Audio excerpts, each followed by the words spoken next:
চীনের তিব্বতে শক্তিশালী ভূমিকম্পে কমপক্ষে 53 জন নিহত হয়েছেন, আহত কমপক্ষে 62 জন।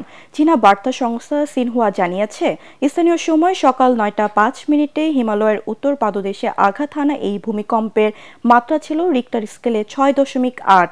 এদিকে মার্কিন ভূতাত্ত্বিক সংস্থা ইউএসজিএস জানিয়েছে, ভূমিকম্পটির উৎপত্তিস্থল নেপালের লেবুচি থেকে 93 কিলোমিটার উত্তর পশ্চিমে। রিক্টার স্কেলে এর মাত্রা ছিল 7.1। ভূপৃষ্ঠ থেকে এর গভীরতা ছিল 10 কিলোমিটার। ভূমিকম্পের পরে একাধিক আফটারশক রেকর্ড করেছে সংস্থাটি। এর মধ্যে সবচেয়ে তীব্র আফটারশকের মাত্রা ছিল 4.4। শক্তিশালী এই ভূমিকম্পে বাংলাদেশ, নেপাল, ভুটান এবং ভারতেও কম্পন অনুভূত হয়েছে। রাজধানীর পুরানো পল্টনে মানিকগঞ্জ ভবনে আগুন নিয়ন্ত্রণে এনেছে ফায়ার সার্ভিস। সকাল 9:15টার দিকে ভবনটির দোতলার একটি ল চেম্বারে আগুন লাগে। সকাল 10:30টার দিকে ফায়ার সার্ভিসের 6টি ইউনিট প্রায় 1.5 ঘন্টার চেষ্টায় আগুন নিয়ন্ত্রণে আনে। এতে হতাহতের কোনো ঘটনা ঘটেনি বলে নিশ্চিত করেন তারা। প্রাথমিকভাবে আগুন লাগার কারণ সম্পর্কে কিছু জানা যায়নি। 6টা ইউনিট আমাদের এখানে কাজ করে। এখানে একটা ল হাউসের ভিতরে, ল চেম্বারের ভিতরে আগুন ছিল। সেখানে অনেক বইপত্র, কাগজ, ফাইল ছিল, সেগুলো জ্বলতেছিল এবং আমাদের এই ইউনিটগুলো আসার পর সম্মিলিত প্রচেষ্টায় আমরা আগুনটাকে 10টা 30-এর সময় আমাদের নিয়ন্ত্রণে নিয়ে আসি। আগুন লাগার কারণটা আমরা এখনই বের করতে পারিনি, আর এই আগুনে কেহ আহত বা নিহত হয় নাই। আজ রাত 10টায় উন্নত চিকিৎসার জন্য বিএনপি চেয়ারপারসন বেগম খালেদা জিয়া লন্ডনের উদ্দেশ্যে যাত্রা করবেন বলে জানিয়েছেন তার ব্যক্তিগত চিকিৎসক ডাক্তার AZM জাহিদ হোসেন। সংবাদ সম্মেলনে তিনি জানান, পৌঁছানোর পর তাকে সরাসরি যুক্তরাজ্যের লন্ডন ক্লিনিক হাসপাতালে নেওয়া হবে। এদিকে কাতারে আমিরের পাঠানো বিশেষ এয়ার অ্যাম্বুলেন্সটি সোমবার রাতেই হযরত শাহজালাল আন্তর্জাতিক বিমানবন্দরে পৌঁছায় বলে জানা গেছে। ম্যাডামের শারীরিক সুস্থতার উপর ভিত্তি করে মেডিকেল বোর্ডের পরামর্শক্রমে এই মুহূর্তে উনি সকল যে সমস্ত ফর্মালিটিজ আছে সেগুলো কমপ্লিট করে আগামীকালকে 7ই জানুয়ারি ইনশাল্লাহ রাত 10টায় কাতার আমিরাতসের আমিরের স্পেশাল এয়ার অ্যাম্বুলেন্সে উনি ইনশাল্লাহ ঢাকা এয়ারপোর্ট থেকে ঢাকা, দোহা, লন্ডন, হিথ্রো এই ফ্লাইট ইনশাল্লাহ উনি যাবেন। লন্ডনে আমরা ইনশাল্লাহ লন্ডন ক্লিনিক বলে একটা অনেক পুরনো হসপিটাল আছে এবং সেই হসপিটালে, এটাও NHS-এর অধীনে এটা হসপিটাল, ওখানে ওনাকে ভর্তি করা হবে। উনি এয়ারপোর্ট থেকে সরাসরি ওখানে যাবেন। চিকিৎসকদের ওখানে ওনাকে পরীক্ষা নিরীক্ষা করবেন। তার পরবর্তীতে ওনাদের পরামর্শক্রমে পরবর্তী সিদ্ধান্ত গ্রহণ করা হবে। বসুন্ধরা টিস্যুতে ছাড়ের ছড়াছড়ি। বসুন্ধরা টিস্যু নিয়ে এলো নিশ্চিত ছাড়। জাহাঙ্গীরনগর বিশ্ববিদ্যালয়ে চারুকলা অনুষদের ভবন নির্মাণ নিয়ে পাল্টাপাল্টি অবস্থানে শিক্ষার্থীরা। চারুকলা শিক্ষার্থীরা বলছেন, ক্লাসরুমে সংকট সহ নানা কারণে ভবন নির্মাণ জরুরি। শিক্ষার্থীদের আরেক পক্ষ বলছেন, ভারতীয় অর্থে নির্মিত এই ভবন ধ্বংস করবে প্রায় প্রাণ প্রকৃতি। তরিক ইসলামের রিপোর্ট। বাংলাদেশ ভারত যৌথ অর্থায়নে গত বছরের জুন মাসে শুরু হয় জাহাঙ্গীরনগর বিশ্ববিদ্যালয়ের চারুকলা ভবনের নির্মাণ কাজ। ভবনটি অতিথি পাখির অভয়াশ্রম খ্যাত জলাশয়ের পাশে হওয়ায় বাধা দেয় শিক্ষার্থীরা।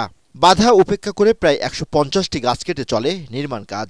সরকার পতনের পর শিক্ষার্থীদের একাংশের বাধার মুখে সবশেষ গত 3 নভেম্বর প্রশাসনিক সভায় সাময়িকভাবে ভবন নির্মাণ কাজ বন্ধের সিদ্ধান্ত নেয় বিশ্ববিদ্যালয় কর্তৃপক্ষ।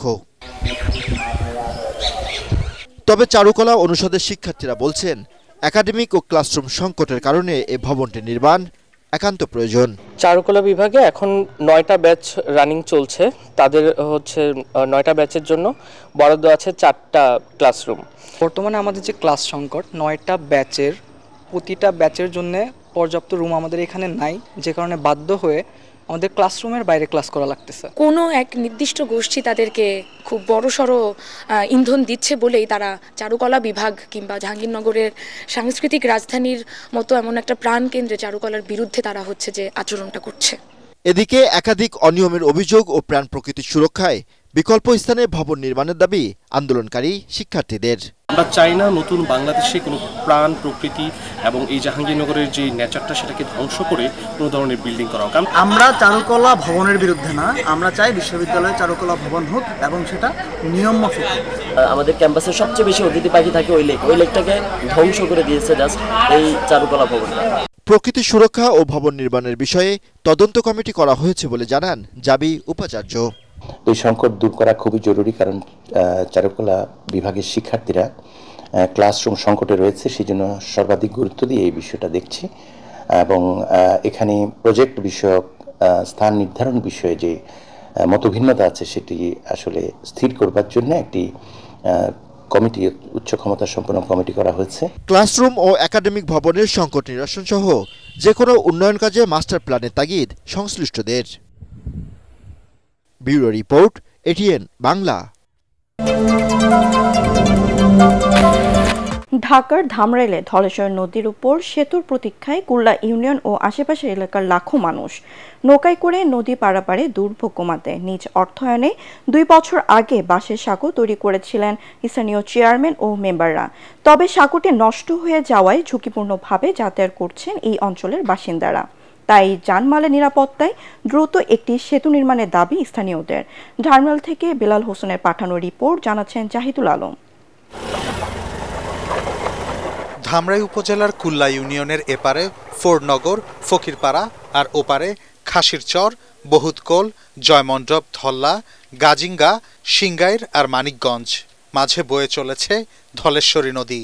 প্রতিদিন এই ভাঙাচোরা সাঁকো দিয়ে নদী পার হন এসব এলাকার কয়েক লাখ মানুষ। বাদ যায় না মোটরসাইকেল কিংবা অটোরিকশাও। ফলে প্রতিনিয়ত আরো ঝুঁকিপূর্ণ হয়ে উঠছে সাঁকোটি। প্রায় ঘটছে দুর্ঘটনা। বাঁশের ব্রিজ, অনেক সময় দেখা যায় মানুষ অসুস্থ হয়ে পড়ে, রোগী কোনোভাবে আনা সম্ভব হয় না। ফুটনগর 9 নং ওয়ার্ডে কোনো পাকা রাস্তা নাই, অথচ ঢাকার খুব কাছে, কিন্তু পাকা রাস্তা নাই। আমরা চাই যে আমাদের এই ব্রিজটা যেন একটু পাকা হয়, রাস্তাঘাট জন্য চলাচলের ব্যবস্থা যেন ভালো হয়। এই জায়গার ব্রিজটার জন্য এই দুই পাশের মানুষের প্রচুর কষ্ট। এই ব্রিজটা হলে দুনো পাশের মানুষের অনেক ভোগান্তির অনেকটা সমাধান হয়। উপজেলা সংশ্লিষ্টরা জানান, এলাকাবাসীর দাবির প্রেক্ষিতে এরই মধ্যে সেতু নির্মাণের প্রস্তাব ঊর্ধ্বতন কর্তৃপক্ষের কাছে পাঠানো হয়েছে। জনগণ এখানে দুর্ভোগের মধ্যে আছে, তো তার পরিপ্রেক্ষিতে আমরা সম্প্রতি 150 মিটার ব্রিজ একটি প্রকল্প রয়েছে আমাদের এলজিডিতে, সেই প্রকল্পে আমরা এই ব্রিজটি যেন নির্মাণ করতে পারি এটা প্রস্তাবনা আমরা পাঠিয়েছি। এলাকাবাসীর আবেদনের প্রেক্ষিতে আমরা এটি পজিটিভলি দেখব, আমরা মিনিস্ট্রিতেও লিখবো। যদি এটা অত্যন্ত জনগুরুত্বপূর্ণ হয়ে থাকে আমরা অবশ্যই এটা পজিটিভলি মিনিস্ট্রি বরাবর আবেদন পাঠাবো। বড় ধরনের দুর্ঘটনা রোধে নরবরে সাঁকোর জায়গায় সেতু নির্মাণ হোক, এমনটাই এখন ধামরাইয়ের এ অঞ্চলের মানুষের অন্যতম দাবি। Bureau report, ATN Bangla. বিপিএলে টানা 5ম জয়ের লক্ষ্যে সিলেটের দুপুরে ঢাকা ক্যাপিটালসের মুখোমুখি হবে রংপুর রাইডার্স। এর আগে মিরপুরের প্রথম সাক্ষাতে ঢাকাকে 40 রানে হারায় রংপুর। এরপর নুরুল হাসান সোহানের দল সিলেট স্ট্রাইকার্সকে 2 বার আর বরিশালকে হারিয়েছে 1 বার। অন্যদিকে 7 দলের মধ্যে নায়ক শাকিব খানের ফ্র্যাঞ্চাইজির অবস্থান সবার শেষে। প্রথম জয়ের মিশনে মাঠে নামবে থিসারা পেরেয়ারের দল। সিলেট আন্তর্জাতিক ক্রিকেট স্টেডিয়ামে খেলা শুরু হবে বেলা 1:30টায়। দিনের দ্বিতীয় ম্যাচে সন্ধ্যায় ফরচুন বরিশাল খেলবে সিলেট স্ট্রাইকার্সের বিপক্ষে।